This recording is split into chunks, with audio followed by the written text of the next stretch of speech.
Israel Hamas युद्ध के बीच भारत में कई लोग फलस्तीन का सपोर्ट कर रहे हैं। समर्थन करने वालों में से एक हैं एआईएमआईएम के चीफ असदुद्दीन ओवैसी भी हैं। ओवैसी ने कहा, इजराइल गाजा में जो कर रहा है वो नरसंहार है। पीएम मोदी को ये युद्ध रुकवाने के लिए प्रयास करने चाहिए। G20 के प्रमुख के तौर पर भारत के प्रधानमंत्री की अतिरिक्त जिम्मेदारी है कि वो युद्ध विराम करवाएं। यहाँ एक ह्यूमन कॉरिडोर खुलवाएं ताकि फलस्तीनियों को राहत मिल सके और उनकी जान बचाई जा सके। ओवैसी ने ये सारी बातें सोमवार रात पार्टी ऑफिस में फलस्तीन में इजराइल के अत्याचारों के विरोध में आयोजित एक सार्वजनिक बैठक को संबोधित करते हुए कही, जिसमें भारी संख्या में लोग इकट्ठा हुए। इस दौरान ओवैसी ने फलस्तीन जिंदाबाद के नारे भी लगाए। ओवैसी की सार्वजनिक बैठक में कई प्रस्ताव पारित किए गए, जिसमें उन्होंने फलस्तीन का समर्थन किया और इजराइल द्वारा उनकी जमीन पर कब्जा करने का विरोध किया। मांग करते हैं कि वो पहले सीज फायर कराए, वहां पर गाजा में सीज फायर कराए, गाजा में एक ह्यूमैनिटेरियन कॉरिडोर को खोला जाए।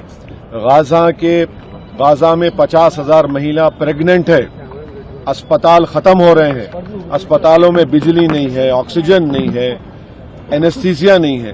तो हम हमारे देश के प्रधानमंत्री से ये अपील करते हैं, डिमांड करते हैं कि वो इजराइल पर, बल्कि हमारे प्रधानमंत्री G20 के भी अब हमारे पास प्रेसिडेंसी है, तो हम जब यूक्रेन पर हमले को कंडेम करते हैं तो ये भी हमला कंडेम करके वहां पे ह्यूमैनिटेरियन एक कॉरिडोर खोलना चाहिए ताकि गाजा की जनता को ह्यूमैनिटेरियन रिलीफ मिल सके।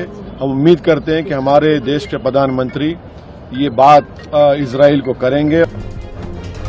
एक प्रस्ताव में कहा गया कि इजराइल को 1992-93 के ओस्लो समझौते का सम्मान करने के अलावा अंतर्राष्ट्रीय कानून और संयुक्त राष्ट्र के प्रस्तावों का पालन करना चाहिए। प्रस्ताव में कहा गया कि इजराइल को गाजा पट्टी, वेस्ट बैंक, यरूशलेम और 1967 में अपने कब्जे से पहले वाले क्षेत्रों पर कब्जा खत्म करना होगा।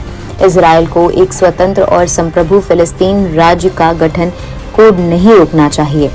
एक अलग प्रस्ताव में कहा गया कि भारत को फिलिस्तीन के लोगों को समर्थन से विरासत का सम्मान करना जारी रखना चाहिए। ओवैसी ने कहा कि हम भारत सरकार से आह्वान करते हैं कि वह महात्मा गांधी की बातें याद रखें। फिलिस्तीन फिलिस्तीनियों का है, जो इंग्लैंड अंग्रेजों का है और फ्रांस फ्रांसीसियों का है। हंगामा टाइम्स की तमाम खबरों को देखने के लिए हंगामा टाइम्स को सब्सक्राइब कर लीजिए और बेल आइकन दबा लीजिए। अगर आपको ये वीडियो अच्छा लगा हो तो लाइक बटन प्रेस कर अपनी प्रतिक्रिया हमारे कमेंट बॉक्स में देना मत